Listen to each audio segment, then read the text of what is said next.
Hey guys. All right. So we are going to talk about understanding T waves. So the last lesson we got into ischemia and infarctions, having to do with heart attacks, the definite ST elevation. We looked at ST depression, and we looked at T wave inversion. Okay. So there are T waves that a little bit more to T waves anyway that we need to get into. So this is today. This is your lesson called understanding T waves. Okay. Let's go ahead and get in with it. I have your packet right here. And this is dated for Wednesday, 3/27. You obviously can do this whenever you want. But you definitely want to try to stay on track. Have it done no later than 3/27. Okay, here we go. So what we do know is we know that the peaked T's can mean an acute MI. We learned that in our last packet, where that was the very first part of, or the beginning of a heart attack of a AMI or a MI, where we saw those hyperacute peak T waves, right? That was the first stage. So they can mean an acute MI. We also learned that inverted T's meant a recent MI. So it could be like happened yesterday, a couple days ago. I talked about the guy that was shoveling his snow or mowing the grass for the first time and had an episode on a Saturday, came in on a Tuesday, and I saw inverted T's. So it can mean a recent MI. We also learned that inverted T's can mean ischemia on a stress test, right? Okay. So let's see what else we'll find out. So in other cases, in other instances, peaked T's can also mean hyperkalemia, ischemia, and it can be normal for some patients. I know you're like, what the heck? How the hell do we know the difference, right? Okay, so let's talk about what hyperkalemia is first of all. So in your brain, you're probably like, I think I've heard this before. What is a K on the chemistry table there? Table of elements. It is potassium. Yes, K is potassium. So hyperkalemia is high potassium. Now, potassium is one of those ions that swap places when it depolarizes. And if we have too much of it, it causes this really high peak T. Okay. It can also mean ischemia. We also know that ST depression means ischemia. And sometimes T wave inversion means ischemia. So we have three things now that mean ischemia. Okay. And then in some cases, it's normal. We'll get into that too. So all of these instances we're going to get into today, so you can tell how to tell the difference between which is which. Okay. All right. So you should have written those three on your paper. How the heck do we tell the difference? All right. So if the patient has outward signs that they are having a heart attack, sweating, chest pain, shortness of breath, and you see a peaked T, we are assuming that this is an acute MI. How do we know for sure? We're going to pull troponin levels. Those troponins we talked about, that heart enzyme that your heart emits only when it's had damage. So when we suspect an acute MI or a recent MI, we're going to pull troponins, and that is a blood enzyme. You pull blood from them. You guys know how to do that. You did that in phlebotomy. You pull blood from them, and you check for this specific enzyme called troponin. Okay. It could also mean hyperkalemia, like I just said before, so high potassium levels in the blood. So what this does, there are patients that have instances where they end up with potassium, with high potassium. And usually it's those people that are in renal failure. They're on dialysis. Their troponins actually show up a little bit high too, not scary high, but a little bit off the scale, a little bit high. Just because your kidneys and heart is so related that it can cause your heart to go, oh no, what's happening to my kidneys? And it cries out with the enzyme. Okay, so hyperkalemia typically happens with someone that would have a reason to have high potassium, like kidney failure. And then a normal variant would be a healthy patient without any symptoms or any reason to have hyperkalemia. This we'll see peak T's. You guys are going to start doing some EKGs on each other or have done some EKGs on each other. And you'll see, especially our young male athletes, you're going to see some tall T's in there. That is a normal variant for a male athlete, especially someone young like the ones you're going to be doing, and ones that do a sport where they jump and run and sprint. So like basketball, soccer, lacrosse, track, anything like that where they're jumping, running, and sprinting. They're going to have those really tall T waves. That's very normal, specifically in young males. Okay. So on your paper, I had hyperkalemia equals. Just make sure you put that's high potassium. I'm going to flip my page and see where we're at. So let's go through some examples. Let's figure out what this means here. Obviously, you can pause if I went too fast for those last few and you want to go back. You can pause and rewind. But let's go over example one. So say we have a patient that's a 57-year-old male, okay? They come into the emergency room, they have chest pressure, they're diaphoretic. Diaphoretic means that sweaty, clammy, gray looking. They have dyspnea, that is shortness of breath. And the EKG, as you can see below, shows signs of peak T's, tall T's in V2, 3, 4, and 5. Take a look here. Here is our really tall peak T's. So on your paper, you have the same EKG. I would circle the tall T's, okay? We can see that it's in 2, 3, 4, and even in 5. It's 2 boxes high. Has to be at least 2 boxes high. This one is 1, 2, 3, 4 boxes high. So is this one.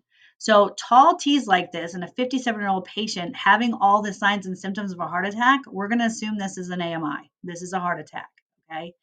And we're going to confirm that by pulling their troponin levels. Because it's a peak T, occasionally we pull some troponin levels too, some potassium levels just to check.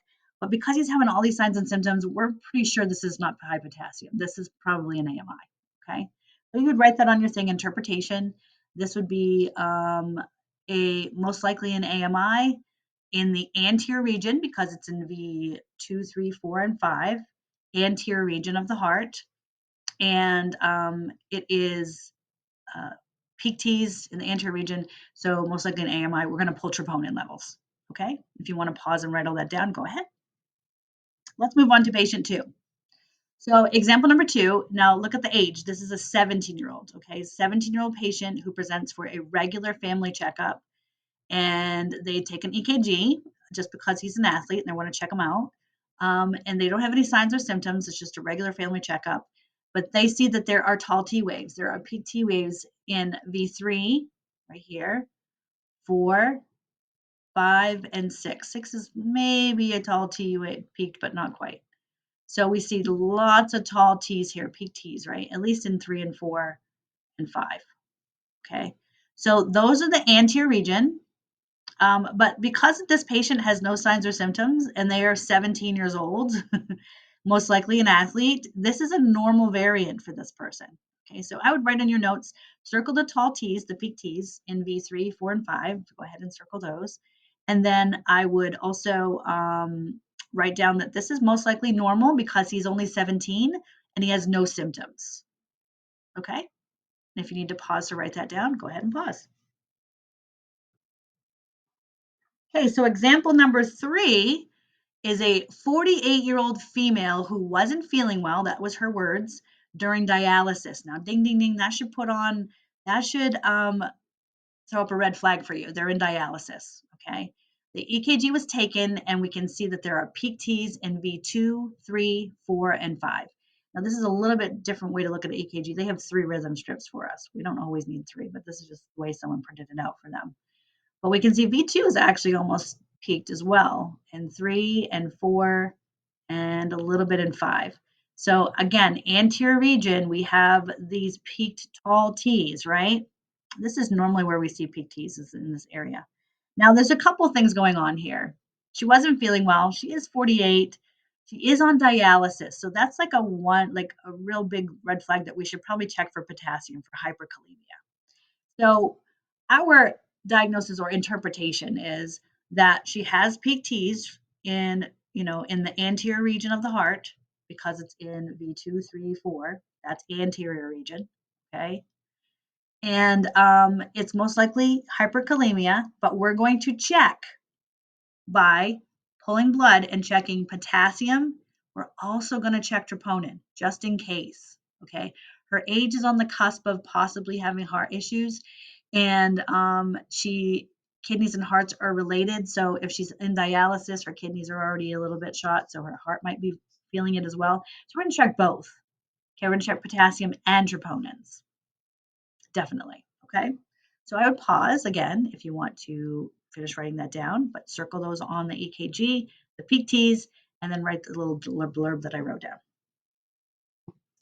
Okay, so what does it mean for different T wave inversions? So when we have T wave inversions, remember we thought that they are either ischemia or a recent MI. But if we were looking at an EKG of a child or an adolescent, so a teenager or children, their T waves are normally inverted in V1, 2, and 3. This is a normal variant for a teenager and for a child. So this EKG below shows inverted T here, here, and here in V1, 2, and 3. Very common. I want you to take a look at it though. This is a 3-year-old's EKG. So I want you to take it. It looks a little bit different than what an adult EKG looks like. And try to figure out what that difference is. I'm going to pause for a minute and let you look at it real quick. There's a couple differences from an adult EKG. See if you notice them. We already know the T wave inversion. There's a couple other differences as well. Hey, did anyone notice that the QRSs are really tall and skinny, right? They're super skinny and tall. So this is, it is considered left ventricular hypertrophy, LVH, but this is the good type. Little kids are basically little athletes. They run around all day, right? Their hearts are brand new. Their heart should be strong. So it should be a nice tall QRS. That those ventricles are squeezing and pumping hard. So a nice tall QRS is right. And it's skinny because their heart rate goes a little faster. The smaller the heart, the faster the heart rate. So if you think about it, their our hearts are the same size as our fists. So think of like a little baby's heart or a 3-year-old's heart, the size of their fist. They're tiny, right? So it's going to go a little faster as well. It's going to be taller and faster. So this heart rate is 300, 150, 100. It's a little above 100, probably in the 110, 115 range, which is again very normal for a 3-year-old because their heart is smaller and stronger than ours because it's brand new, basically. And they'll have these inverted T waves. Okay. Now, if we saw this as a 57-year-old person with all the signs and symptoms of a heart attack, it would mean something completely different. Inverted T waves means that they had a recent MI, most likely. They have LVH. They've had probably uncontrolled hypertension. Crazy stuff. Okay. All right. Hopefully, you got all that written down. If not, pause, rewind, go back. Okay. All right. So let's talk about a teenage EKG. For some reason, I think you have a different EKG on your packet. Let me take a look here. It is a different EKG. This is the wrong EKG for this packet. That's a kid one there. Yeah, so it's still another child one. So let's take a look at, so peak T waves, and in your packet is a better picture where it says adolescent EKGs, one right here, adolescent EKGs, right there. This is the picture you should look at. So take a look at your paper, okay? If you take a look at your paper, you can see that there are peak T waves again, right? Peak T waves in, can you point them out? I'll give you a second to point them out. Again, we're looking at our paper, not my presentation. So V3 is definitely tall, peak T. V4 is definitely tall and peaked. 2 is a little bit tall, but not quite as tall as it should be, but it's getting there. And V5 is a little tall too. So definitely that anterior region. This is completely normal for a teenager, like I said before. Okay, so tall T's, peak T's in teens are very, very normal. All right, let's move on.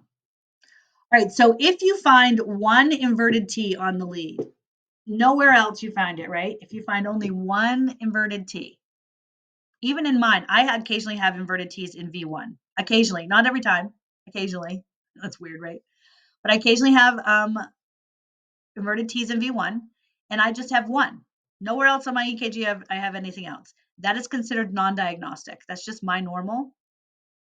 It's different from the norm, but it's my normal. So it's non-diagnostic. Okay, we can't do anything with it. It's not doesn't mean anything specific. It doesn't mean I have ischemia or recent MI, nothing like that, because it's just one. Okay. However, if we have more than one in that same region of the heart, so the 1 in AVL, 2, 3 in AVF for inferior, 1 V1 through 4 for anterior, and 5 and 6 for apical, you have at least 2 in that same area with all those signs and symptoms. It could be a recent MI. Okay, all those signs and symptoms, and we see 2 of them. So recent MI will tell us what region of the heart it's in based on where the T wave inversion is found, whatever leads we find those in. Okay. So obviously running a troponin test and even a stress test will help solidify any suspicions of an MI. Okay. We do not do if if they have the inverted T's and they've had the symptoms and we run their troponins and the troponins are high, we will not do a stress test. If their troponins come back negative and normal, and we do that at least 3 times and they come back negative or normal over a 24 to 48 hour period, then we'll do a stress test and we can confirm if it's just ischemia. So ischemia is different than MI means it's almost totally blocked. Ischemia means it's just a little blocked. Okay. And we may not do anything for ischemia right away. We just might put them on a blood pressure medication, cholesterol medication to keep those blood vessels open. And someday they may have angioplasty where they just kind of blow a balloon up, make it a little bit bigger space. May not need a stent. Okay, a little bit different. Different way to handle it. All right. So again, how do we tell the difference? So first things first, you need to know the age of the patient. That makes all the difference, right? You need to know the age of the patient. And then for number 2, you need to know the reason for the EKG. What signs and symptoms are they having? Is it just a routine checkup? Are they on dialysis? You need to know some of their family history. Okay, their own personal medical history. They're a dialysis patient with PTs. They're not feeling well during dialysis. We're going to check troponins and potassium because of that factor. Okay, so you need to know their age. 17-year-old EKG, 3-year-old EKG looks way different than a 55-year-old EKG. Okay, and then the reason. All right, so peaked and inverted T's are usually abnormal when they're accompanied by symptoms. So if you see a peaked T or an inverted T and they've had some sort of symptoms, like symptoms of a heart attack, not feeling well during dialysis, lightheaded and dizzy, shortness of breath, any of those symptoms, then they're considered abnormal. We're going to dig a little deeper by the troponin levels, the potassium levels, stress test if needed. Okay. So if you find a peak T without symptoms and they have other reasons to assume illness, like renal failure, we would most likely think it was hyperkalemia. I think I've said this a million times already. So such as renal failure. Anytime you see, so this is a strong hand on your exam coming up sometime soon, is anytime someone's in renal failure or in dialysis, they most likely have all T's, they have hyperkalemia. There's a very, very common side effect to hyperkalemia. Okay. And then if you find inverted T's with symptoms, then other tests obviously will be performed to check for an MI. So if it's inverted T, it was that guy that was mowing his lawn a couple days ago, and he most likely had a heart attack. So we're going to check his troponin levels. As long as his troponin levels are safe, we'll put him in a stress test.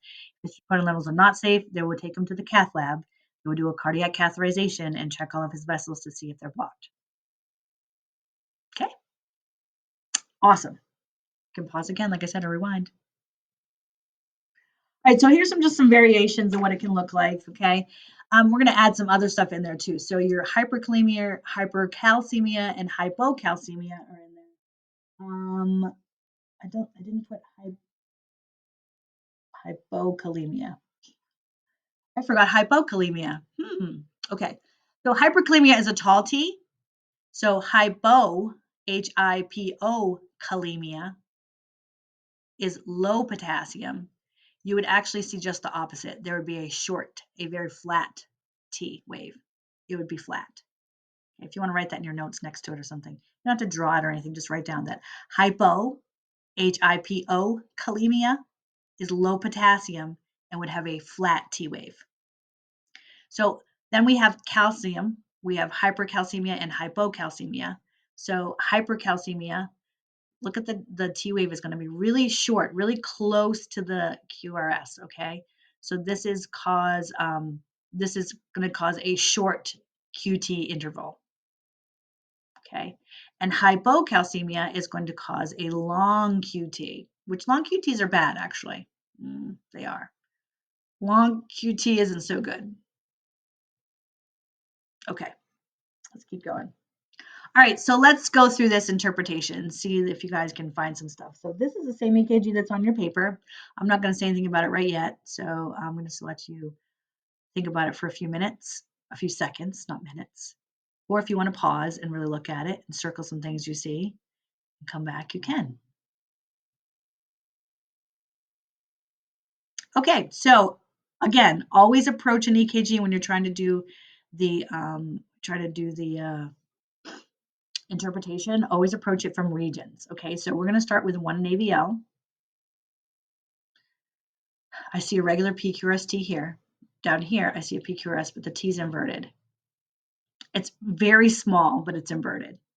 But it's only one in that region. So if we only have one inverted T, what's that considered? Non-diagnostic, exactly. Okay. So then I look at the inferior region of the heart, which is 2, 3, and AVF. I don't really see, this might be a start of a tall T, a peak T, but these aren't peaked at all. So this would be nothing. Over here in V1 and V2, I do see an inverted T. It's very slightly inverted though. And here it's kind of acting like it wants to be inverted, but it's hard to tell. It's kind of upright. I would call that non-diagnostic as well. But down here, look in V3. Now we have a tall T wave. And we have a tall, whoa, that's really tall. This is your QRS here. PQRS-T, PQRS-T. Look how tall that T wave is. This one's even taller, holy moly. And this one's even taller. All right, so this clearly, there's peak T's on this one, right? So it can mean a couple different things, remember? It can mean an AMI. It could mean hyperkalemia. It can mean ischemia. It could be normal. So what would be important for us to know about this patient before we determined what these peak T's mean? I know somebody's thinking age. Absolutely. Age is a big factor, right? If this is a 19-year-old EKG, this is probably normal for him. Okay. What about if they are a dialysis patient? It could mean hyperkalemia. If they're having signs and symptoms of a heart attack, it could be an AMI. So, how do we know for sure? We need to know the age. We need to know if they have any signs and symptoms and some of their history. And then we're going to pull blood and we're going to look at troponin levels and potassium levels. We're going to see if it's hyperkalemia or heart attack. Okay? 17-year-old, we're not going to do any of that stuff. This is normal. All right. Write all your stuff down or pause. Okay, let's take a look at this next one. We're almost done, guys. Okay, so start with the regions of the heart. Start again with 1 in AVL. 1 in AVL, that's lateral. These two go together. I don't see anything weird. Maybe some flat T's, but who cares? We're not worried about that. 2, 3 in AVF. Again, inferior, nothing really going on there either. Over here, however, we see in V1, see that? V2, V3, and V4 all have inverted T's. Oops, I didn't mean to do that. All have inverted T's, and the inverted T's can mean two things, right? They can either mean a recent MI or ischemia. So what's important for us to know about this patient?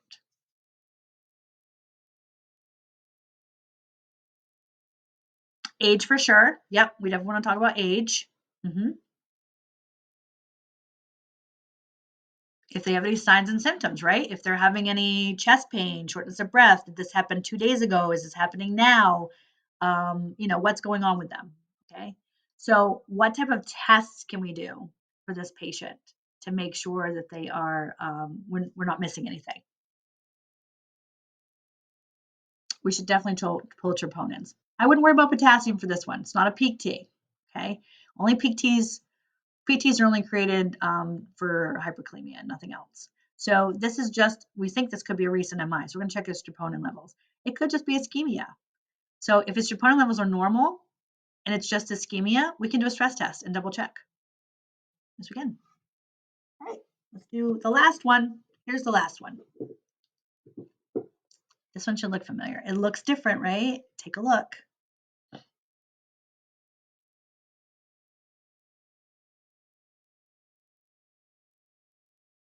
You guys noticing the QRSs? Take a look at the QRSs.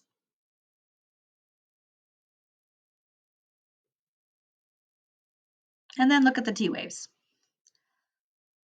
All right, so let's go over here. 1 in AVL. These kind of look normal, don't they? PQRST, nothing weird going on here. 2, 3 in AVF. The only thing I see that looks different than what I normally could do would be they have the LVH. They have a really tall QRS, right? and it's kind of skinny. That should tip you off. Then over here, anteriorly, V1, 2, 3, and 4. Oh man, I didn't mean to do that. Okay. Oh, good. That's fine. That works too. Just opened up the whole thing. All right. So V1, 2, and 3 all have inverted T waves. Check that out. And then their QRSs are really tall and skinny. So, what type of patient has really tall, skinny QRSs and inverted Ts? Remember which one? The little kids, right? Like the 3, 4 year olds. And then we can kind of confirm it too by the heart rate. So let's take a look at the heart rate. Let's see, 300, 150, 100. Yeah, it's like 115. This is exactly a child's EKG. Okay. So if you see these inverted T's in a child using EKG, completely normal. But what if I told you this was a 65-year-old female? Not normal now, right? We have inverted T's, which could mean they have a recent MI or ischemia. They have LVH, so they're uncontrolled blood pressure. So we're concerned about the patient if they're a 65-year-old. Okay, and we'll check troponins for this one as well. Yes, and I believe that's it, my friends. Not sure what it's doing, but anyway, that was our last one. All right. So obviously, if you have any questions, you can message me. This should be 3:27. If you get it done early, good for you. I will be seeing you in a couple of weeks after that. So just let me know if you have questions. Bye.